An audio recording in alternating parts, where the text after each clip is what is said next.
Здравствуйте, эфир НТРК «Эллату-24» продолжит программа «От слов к делу». В студии работает Мирбек Молдакунов. Институт исследования горных сообществ Университета Центральной Азии проводит работы по изучению опасных природных процессов, в особенности селевых потоков и прорывоопасных высокогорных озер в республике.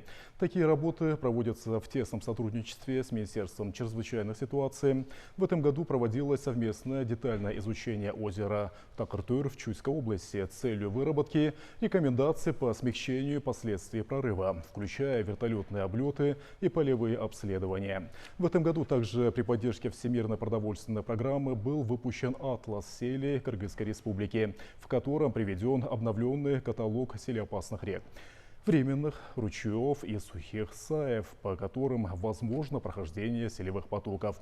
Поговорить об этом и не только мы пригласили в студию научного сотрудника Института исследования горных сообществ, кандидата технических наук Загинаева Виталия Викторовича и директора Департамента мониторинга и прогнозирования чрезвычайных ситуаций при МЧС Сакаева Даурбека Джумартовича. Уважаемые гости, добрый день, добро пожаловать в студию. Добрый день. И для начала, Даурбек Джумартович, давайте поговорим о мониторинге и прогнозировании селевых потоков, потому что на сегодня эта тема очень актуальна для нашей республики. Да, что не дождь, то сели. Буквально накануне прошли сели в Иссык-Кульской области. И, конечно, всех граждан, вас в том числе, специалистов, да, наверное, интересует этот вопрос. Действительно, это актуальный вопрос. Селевые потоки ежегодно проходят на территории нашей республики. И этот процесс приносит как материальные ущербы. Иногда бывают случаи, когда уносят жизни наших граждан. К примеру, в прошлом году, в 2024 году, были случаи, когда погибли граждане нашей республики, на юге нашей республики. И данный вопрос является очень актуальным, и Министерство чрезвычайной ситуации, в свою очередь, проводит мониторинг опасных участков. Специалисты нашего департамента в начале года исследуют данные участки, выдают предписания, заключения органам местного самоуправления, министерствам, ведомствам по предупреждению чрезвычайных ситуаций. Кроме того, мы ежегодно выпускаем книгу «Мониторинг и прогнозирование опасных природных процессов и явлений на территории нашей республики». Это ежегодная книга, которую мы выпускаем, но хотелось бы отметить, что она актуальна ежегодно, поскольку в ней отражены все данные по опасным участкам. Есть сопровождающие карты с указанием, то есть локации, где могут произойти активизация тех или иных процессов, именно геологически опасных процессов, в том числе и селевых процессов. В этом году, конечно, селевых процессов гораздо меньше, но тем не менее это не означает, что мы не должны обращать внимание. То есть необходимо применять превентивные меры, проводить очистку селеотводных каналов, ирригационной системы. И сейчас буквально сегодня в Тонском районе произошли селевые потоки и размыли автодорогу, то есть строительство автодороги, где проходила объездная дорога, были смыты кольца. То есть это те процессы, которые в постоянном внимании Министерства чрезвычайной ситуации. И вот в связи с этим мы ежегодно в начале года выпускаем вот такую книгу. Здесь есть карты, таблицы, указанием зоны поражения, все это то есть это такая толстенная книга, да, и каждый год вы выпускаете, да? Эта книга каждый год выпускается и распространяется министерством, ведомством, также полномоченным представителям президента в областях, главам районных администраций и главам аильных аймаков для принятия превентивных мер. Виталий Викторович, вот мы выше отметили, что ваш институт проводит такую работу, да, по изучению прорывоопасных озер, и не только, да, вы селевые потоки тоже, селевыми потоками тоже, наверное, интересуетесь. И вот с научной точки зрения, да, Что приводит к таким явлениям природным? Почему они так участились? Это антропогенный фактор? Ну, здесь такого однозначного ответа нет, потому что это ряд, совокупность факторов, то есть это и антропогенная, естественно, нагрузка, и заселение тех зон, в которых раньше люди не находились, и также это и климатические изменения, то есть вот селевые потоки, прошедшие в 23 году по Иссык-Кульской области, да и в прошлом году, они прошли в тех областях, где раньше не было. Тюбский район, село Темировка, там, где не было селевых потоков в ближайшие 50-60 лет, судя по нашему анализу. Поэтому возникла необходимость подведения научной базы и связь это с практической. Поэтому родилась идея создания такого атласа селевых потоков и обновления баз данных Министерства чрезвычайных ситуаций. И эта работа проводилась в тесной коллаборации. То, что касается прорыва высокогорных озер, здесь тоже нету какой-то определенной цикличности или наращивания динамики, то есть это естественный процесс, связанный с деградацией оледенения, с тем, что у нас возникают новые озера. Старые пустые депрессии также наполняются водой и прорывают. Допустим, озеро Зендан, которое прорывало в прошлом году, оно прорывало также в 2008 году, это же озеро. И озеро Такартор, оно прорвало в этом году. Был хороший пример, когда совместно с МЧС мы провели превентивную работу по прогнозированию как раз-таки прорыва этого озера. И это озеро прорывало в 1991 году и в 2009. И, конечно, ваши исследования, да, совместные, и исследования МЧС помогают как раз-таки предотвратить ну, такие последствия, да, тяжелые, которые приводят к человеческим жертвам, таким материальным ущербам, да? Ну, основная как раз идея заключается в том, чтобы наука помогала практике, то есть МЧС, и все те исследования, которые мы проводим, мы как раз-таки публикуем в том числе и в этой книге. Можете показать, что из себя представляет этот атлас? Тоже такая серьезная, да, книга. Можете показать? Действительно, как сказал Виталий Викторович, мой коллега, в этом году мы издали атлас совместно с научными институтами. Это атлас селепаводковой опасности на территории Кыргызской республики. Это новый атлас. Такого ранее издания не было. Атлас содержит очень много картографической информации, именно содержательно. В нем отражены данные об оценке селеформирующих факторов, по уже новым существующим методикам определения селеопасных участков, по моделированию зон селеопасных участков. То есть это тот материал, который может быть использован для прикладного значения, для практического значения, для органов местного самоуправления, для министерств, ведомств. И в этом атласе, в принципе, я даже сейчас могу показать, вот, к примеру, на модели селевой паводковой опасности в городе Чолпан-Ата. Например, в прошлом году были селевые потоки по селепропускному каналу Тогус-Булак, и мы смоделировали эти участки. Это применены были математическое моделирование.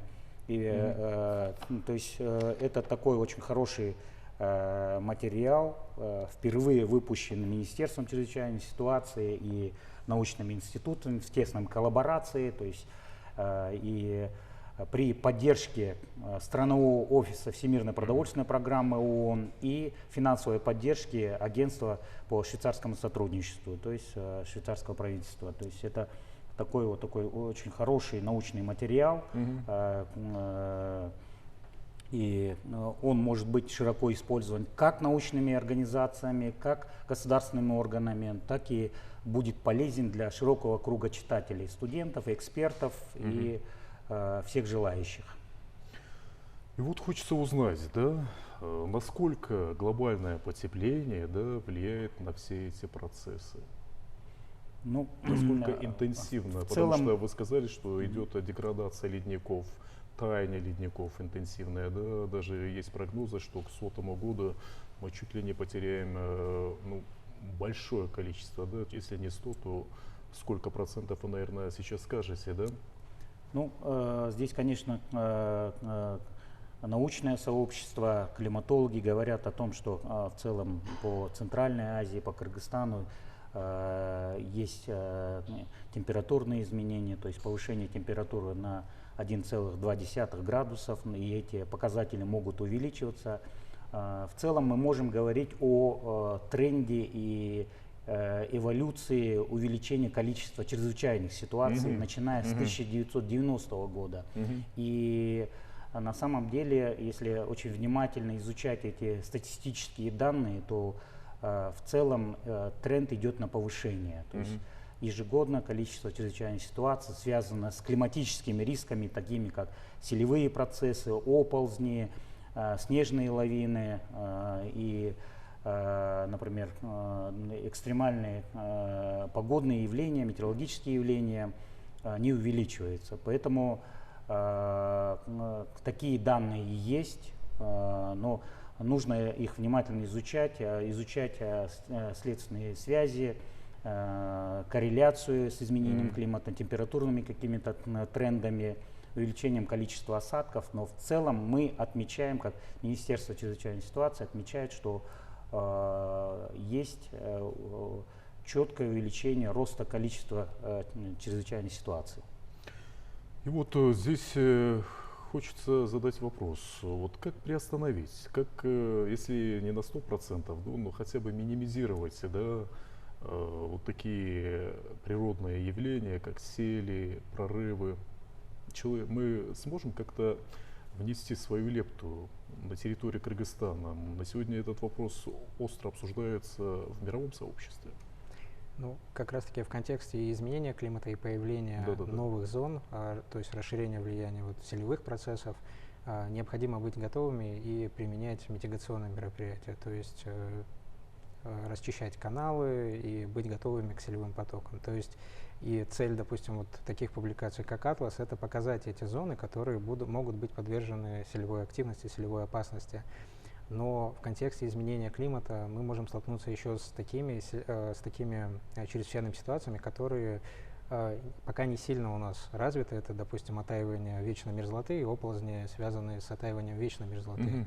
И у нас есть несколько таких примеров, которые уже недалеко от города Бишкек, это Кашкасу, как раз-таки были криогенные оползни, связанные с оттаиванием вечной мерзлоты, и в условиях развития горного кластера, горного туризма такие процессы необходимо, конечно, и мониторить, и такие процессы нужно изучать очень глубоко.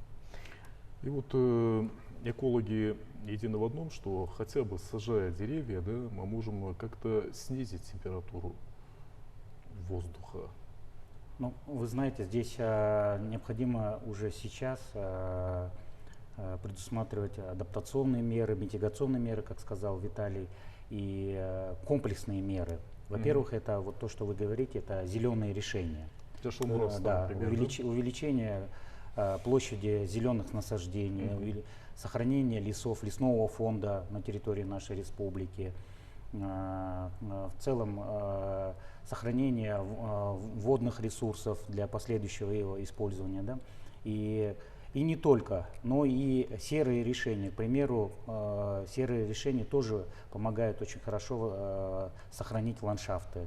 Серые решения, я имею в виду, это строительство защитных сооружений, таких как дамбы, шпоры, какие-то лесозащитные мероприятия. Все это помогает в целом сохранить экосистему. Но и самое главное это наблюдать за изменениями. Одним из таким приоритетным для Министерства чрезвычайной ситуации это является мониторинг. Мониторинг за опасными природными процессами и гидрометеорологическими явлениями. В связи с этим Министерство чрезвычайной ситуации за последние годы очень хорошо нарастило технический потенциал. Именно сейчас модернизируется гидрометеорологическое оборудование в рамках различных проектов при поддержке партнеров по развитию. В целом улучшается техническая база, и это помогает, собственно говоря, именно в целом анализировать эти данные, в целом помогает готовить, разрабатывать стратегии управления рисками, в том числе и климатическими рисками. И это важно. То есть создание, к примеру, станций наблюдения, высокогорных станций наблюдения позволяет нам в последующем анализировать эти данные и готовить сценарий на будущее, что произойдет в 2050 году и как нам адаптироваться, какие меры нам нужно применять. Ну вот как Виталий сказал, вот в тех уязвимых участках необходимо уже сейчас продумывать, какие решения нам нужно применять. Зеленые, серые решения.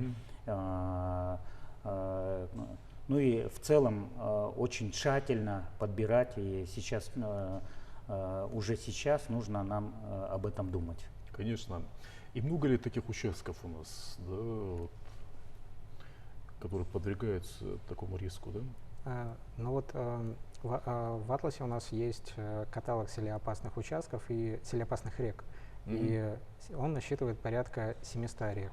Но то, что касается и каталога селеопасных участков, и каталога прорывоопасных озер, это очень динамичный процесс. Из года в год количество участков может увеличиваться, очень редко оно может уменьшаться. То есть, и, допустим, озера, они из одной категории прорывоопасности могут переходить в другую, даже в течение одного только сезона. То есть вот пример этого года Такартор, он показывает о том, что озеро было пустое в течение порядка 15 лет после прошлого прорыва, и сейчас оно наполнилось в этом году и прорвало. То есть и в чем заключается, допустим, идея таких каталогов? В том, что мы не исключаем, даже если озеро прорвало и эта депрессия пустая, то мы не исключаем это озеро. То есть опасность того, что оно опять наполнится, опять прорвет, оно есть, сохраняется. То есть мы просто переводим, допустим, из одной категории, из очень опасной, допустим, в низкую категорию. Вот. А мы можем как-то регулировать этот процесс, спускать воду с этих озер? Конечно, безусловно. Некоторые озера по методике сифонного метода, то есть это возможно. Например, в этом году мы в Чуйском районе озеро Культур получили информацию, что оно начало наполняться, и мы, во-первых, провели наземное обследование этого озера, посмотрели дамбу, то есть марину этого озера, ее наполняемость, ее приток, какой приток к этому озеру. А затем при помощи наших специалистов Министерства чрезвычайной ситуации были подключены сифоны, они там постоянно находятся, и в случае наполнения наши специалисты поднимаются туда и подключают эти сифоны. И в этом году также мы поднялись, и в течение буквально суток уровень озера резко был спущен с применением сифонного метода. Но важно отметить, что не на все озера можно применять этот метод.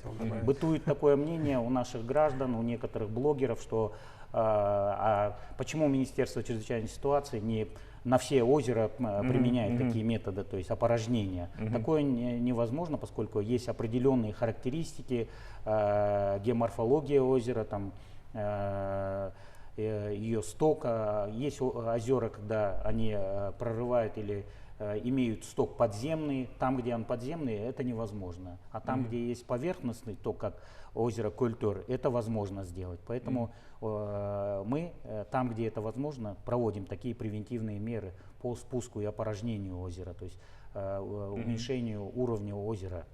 Такие работы проводятся. Очень хорошо. И пусть это будет завершающим вопросом. Насколько интенсивно тают наши ледники? Вы, наверное, метки ставите, исследуете, да? И вот каждый год насколько отходят наши ледники? В сантиметрах, метрах? Ну, конкретной цифры нет, потому что это зависит очень сильно от экспозиции, от того, где эти ледники находятся. И есть опорные ледники, и об этом лучше, наверное, скажут глицологи. Но для нас, допустим, оступание ледников, оно связано с тем, что растет количество тех же самых прорывоопасных озер. И вот по леднику, допустим, Адыгене, у меня есть информация, это где-то 1,5 километра за 60 лет. 1,5 километра за 60, это очень много. Но это не значит, это только уходит видимая часть ледника, то есть остается еще погребенный лед, И мощность этого погребенного льда, она может доходить до 80 метров, до 100 метров. То есть это не значит, что если видимая часть ледника уходит, то исчезает полностью весь ледник в полном объеме. То есть остается еще и погребенный лед. Но я, Уважаемые гости, хочу добавить, что я прошу прощения. время. Да, наши научные институты в целом отмечают, что идет деградация ледников на нашей территории, поэтому это тоже очень важный и актуальный вопрос. Конечно, уважаемые гости, к сожалению, время подходит к концу. Я выражаю вам огромную благодарность за то, что пришли к нам в студию, ответили на столь важные вопросы для наших телезрителей. Удачи в делах. Уважаемые телезрители, напомню, что это была программа «От слов к делу». В студии работал Мирбек Мулдакунов. Всего вам самого доброго. Берегите себя и своих близких.